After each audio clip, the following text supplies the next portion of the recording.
Ketika di sudut-sudut kota, anak-anak kita menenggak ciu. Ketika sudut-sudut kota, anak-anak kita makan eksimer. Ketika di sudut-sudut kota, anak-anak kita makan minuman oplosan. Mereka jatuh tersungkur, matanya merah penuh dengan rasa emosi. Pulang ngamuk ke orang tuanya, kita hanya bisa diam. Ketika anak-anak kita menghabiskan waktu main game online sampai jam 4 pagi, tidak masuk sekolah, di rumah ngamuk, mengancam orang tuanya dengan pisau, menusuk kakeknya dengan sangkur, kita hanya bisa diam. Proses kita hanya dua, pidana dan penjarakan dalam penjara anak. Tetapi kita tidak pernah menyadari bahwa seluruh lorong-lorong kegelisahan mereka, seluruh hiruk-pikuk jalanan tak membuat mereka nyaman. Sudut-sudut rumah menjadi neraka bagi kehidupan mereka. Lapang-lapang bola tergusur menjadi industri perumahan pemukiman dan pertokoan. Mereka kehilangan tempat bermain.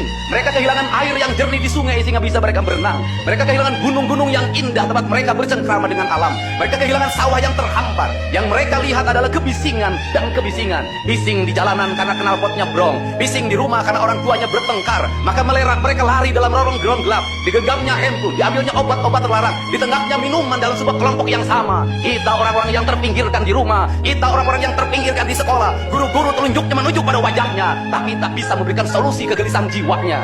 Semua orang hanya memberikan pengamatan, analisis, kajian. Itulah metodologi yang dikembangkan bangsa ini. Tetapi tidak ada yang berani mengambil solusi, mengangkat mereka di sudut jalanan, dimasukkan ke barak, dididik secara militer, diarahkan menjadi anak-anak yang berguna. Kedisiplinan militer adalah harga mati bagi kemajuan bangsa, bukan musuh. Pandangan-pandangan buruk terhadap militer adalah pandangan-pandangan orang yang takut anak-anak Indonesia bangkit, yang takut anak-anak Indonesia mencapai kemajuan. Mereka takut bangsa ini menjadi bangsa kokoh dan tegap. Mereka ingin bangsa Indonesia menjadi bangsa pemabuk yang setiap hari mabuk akan ilmu pengetahuan, yang setiap hari bertengkar di TV, yang setiap hari bertengkar di medsos. Sementara hamparan kekayaan alam diambil sama mereka. Janganlah kita menjadi antek dari bangsa lain, memporak-porandakan diri sendiri dan bangsanya dengan alasan pengetahuan, dengan alasan hak asasi manusia.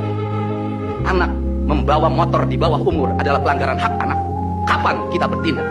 Dan selama ini kita membiarkan anak-anak nonton film tanpa didampingi oleh orang tua. Itu adalah pelanggaran anak, dan kita tidak pernah bertindak. Anak-anak di bawah umur merokok, minum minuman keras, itu adalah pelanggaran hak anak. Semuanya kita berdiam. Anak-anak main game online, nonton tayangan-tayangan dewasa lewat media sosial, kita berdiam.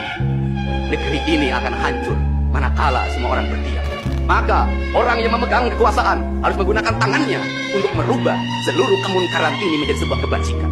Kalau kita berkomitmen pada bangsa ini, problem anak-anak kita adalah mengkonsumsi tayangan yang bukan haknya di media sosial. Maka saya meminta peraturan pemerintah yang mengatur tentang itu segera dilaksanakan. Anak-anak di bawah umur tidak boleh mengakses media sosial yang bukan haknya. Seberapa besar pun gagasan yang saya gagas, seberapa kuat pun kekuatan yang saya bangun, saya tidak akan bisa melawan jutaan akun yang merasuki otak kiri dan otak kanan anak-anak kita. Untuk